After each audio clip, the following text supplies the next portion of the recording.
Welcome to my channel Majedar Kahaniya. అందరూ subscribe చేసుకోండి friends.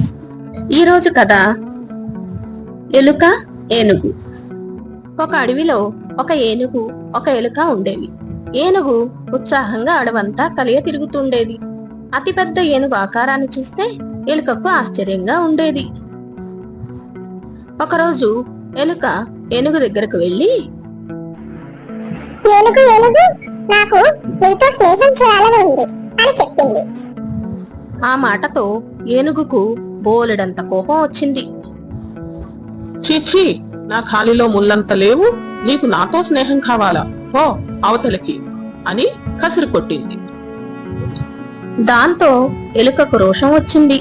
నేను నీతో ఎందుకు స్నేహం చేయకూడదు? నువ్వు నల్లగానే ఉన్నావు, నేను నల్లగానే ఉన్నాను.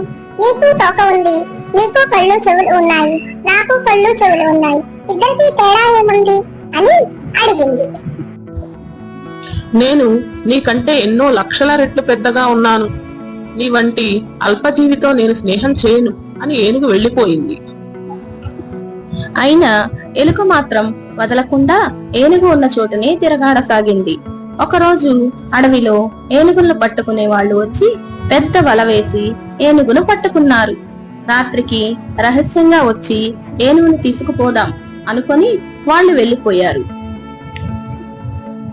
వలలో చిక్కిన ఏనుగు బోరున ఏడుస్తుండగా ఎలక వచ్చి, అయ్యో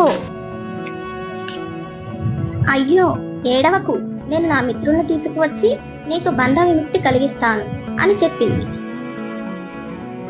ఇంకా బోలెడు ఎలుకలను తీసుకువచ్చింది. అవన్నీ కలిసి వల మొత్తం కొరికి ఏనుగును విడిపించాయి. అన్నీ కలిసి వేరే చోటికి పారిపోయాయి. ఆనాటి నుండి ఏనుగు ఎలుకతో స్నేహంగా ఉంటూ దాన్ని తన వీపు మీద ఎక్కించుకొని సరదాగా అడవి అంతా తిరిగేది. వేటగాళ్ళు ఏనుగును పట్టుకున్నప్పుడల్లా ఎలుక వల తాళను కొరికేసి ఏనుగును రక్షించేది. కథలోని నీతి: స్నేహానికి చిన్న పెద్ద, ధనిక పేద తారతమ్యాలు ఉండవు.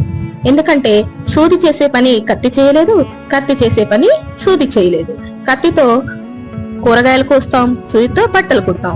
ఏటి స్థానాల్లో అవి శక్తిని కలిగి ఉంటాయి. హలో అండి, మీకు కనుక నా కథ నచ్చినట్లయితే ఒక లైక్ చేయండి, షేర్ చేయండి, సబ్స్క్రైబ్ చేయండి. నా వీడియోస్ చూసినందుకు మీ అందరికీ థ్యాంక్ యూ. మరిన్ని వీడియోల కోసం నా యూట్యూబ్ ఛానల్ మజేదార్ కహానియాని ఫాలో కండి. ఫేస్బుక్ అకౌంట్ కూడా ఉందండి, నాగజ్యోత్స్నాదేవి ఆకుల. లింక్